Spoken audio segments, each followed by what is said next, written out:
Bismillahirrahmanirrahim. Assalamualaikum warahmatullahi wabarakatuh. Ada yang sedang sedih, sedang kecewa. Kehidupan itu memang tak selamanya indah. Senang dan duka datang silih berganti.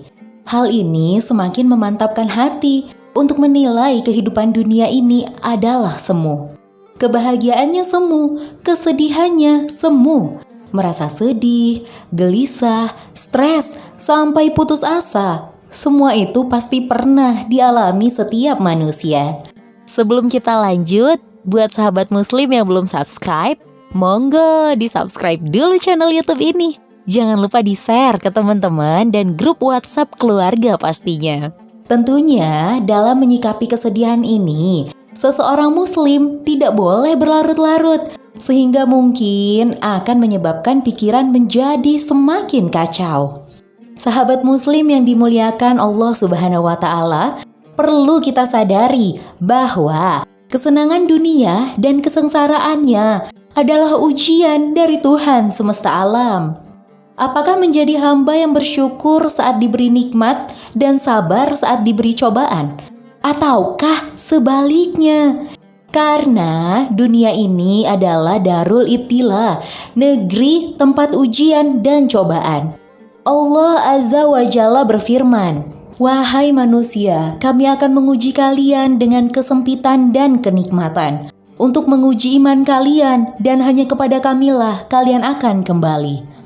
Quran Surat Al-Anbiya ayat 35. Ada waktu memang manusia akan merasakan kesedihan. Mungkin kita pernah membaca ayat ini, "Janganlah kamu bersedih, sesungguhnya Allah bersama kita." Quran Surat At-Taubah ayat 40. Oke, bagaimana jika kita tetap merasa bersedih?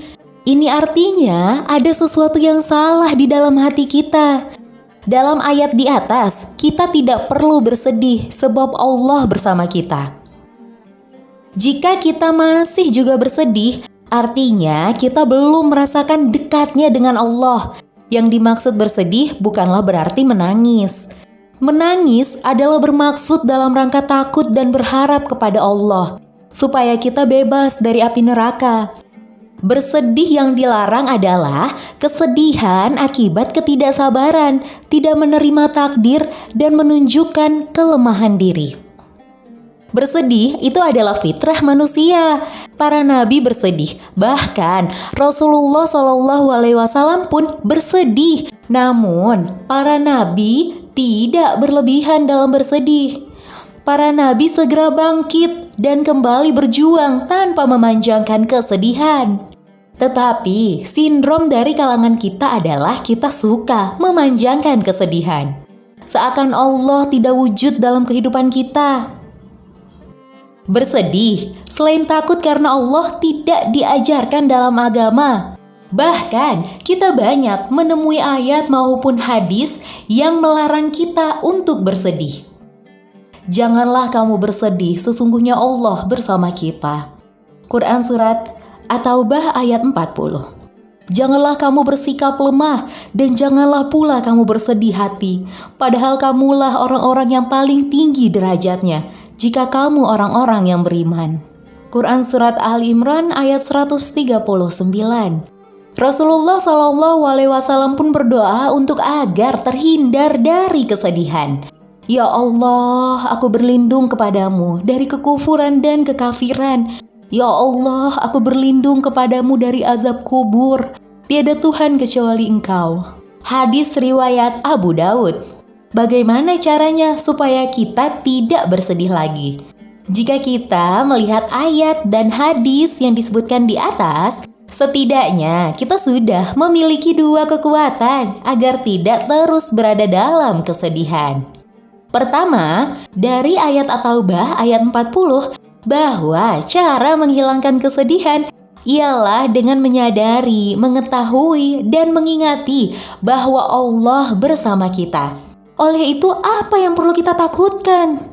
Apa yang membuat kita sedih? Allah Maha Kuasa, Allah Maha Penyayang, Allah Maha mengetahui apa yang terbaik bagi kita. Saat kesedihan terus menimpa kita, mungkin kita lupa atau hilang kesadaran bahwa Allah bersama kita. Untuk itulah kita diperintahkan untuk terus mengingat Allah. Ingatlah, hanya dengan mengingat Allah lah hati menjadi tentram. Quran Surat Ar-Ra'd ayat 28. Dari ayat ini, kita sudah mengetahui cara menghilangkan kesedihan, kecemasan, dan ketakutan, yaitu bizikrillah, dengan berzikir memuji Allah. Saat saya mengalami kesedihan, ketakutan, dan kecemasan, ada 3 kalimat yang sering saya gunakan untuk berzikir. Istighfar, memohon ampun kepada Allah. La haula wala quwata illa billah. Tiada daya upaya dan tiada kekuatan kecuali dengan pertolongan Allah. Hasbunallah wa ni'mal wakil. Cukuplah Allah menjadi penolong kami dan Allah adalah sebaik-baiknya pelindung. Alhamdulillah, kesedihan, kecemasan, dan ketakutan menjadi reda setelah berzikir dengan kalimat-kalimat di atas. Harus diingat, zikir bukan sahaja di mulut, tetapi harus sampai masuk ke dalam hati. Kedua, cara menghilangkan kesedihan ialah dengan berdoa, seperti dicontohkan oleh Rasulullah SAW.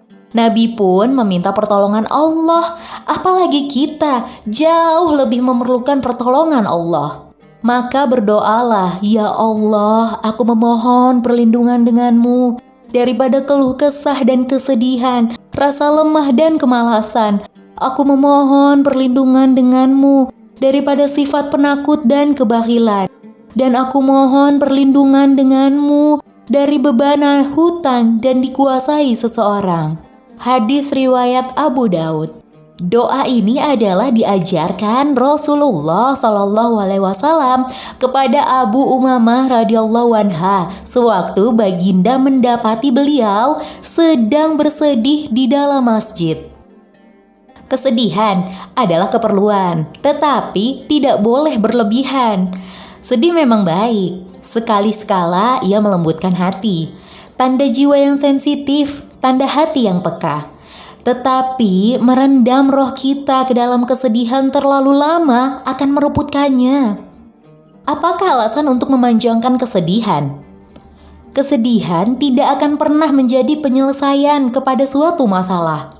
Maka perhatikanlah masalah, bergerak menyelesaikannya. Jika masalah itu bukan datang dengan penyesalan sebagai contoh, kematian rekan karib, guru tercinta, ibu bapak tersayang, dan sebagainya, hendaklah tabah dan melangkahlah memandang apa yang masih ada pada kita. Betapa banyak orang-orang yang tergelincir dari jalan Allah karena larut dalam kesedihan. Oleh karenanya, Nabi SAW senantiasa berlindung dari rasa sedih.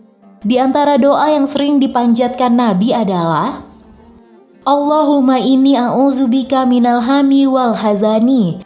Ya Allah, aku berlindung kepadamu dari gundah gulana dan rasa sedih. Hadis riwayat Bukhari dan Muslim. Tidak perlu berlama-lama memendam kesedihan dalam hatimu. Banyak yang tidak menyadari, ternyata setan senang melihat orang mukmin bersedih. Ia amat menginginkan kesedihan itu pada orang-orang beriman. Dalam menghadapi masalah, usahakan untuk tetap sabar dalam menghadapinya. Walaupun masalah tersebut terlihat berat, membuat hati gelisah, tidak tenang, dan lainnya. Karena setiap masalah pasti ada jalan keluarnya.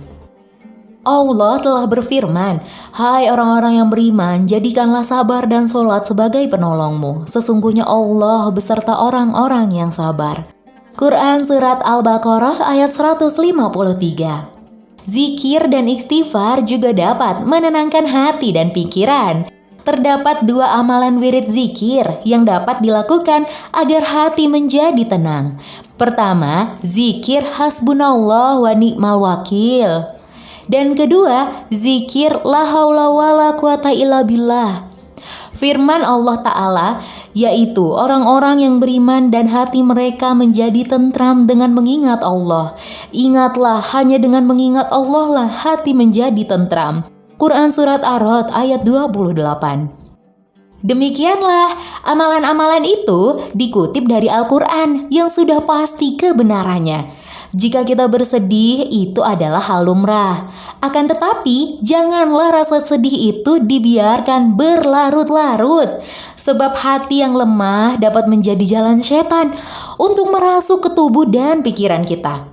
Semangat ya para sahabat muslim.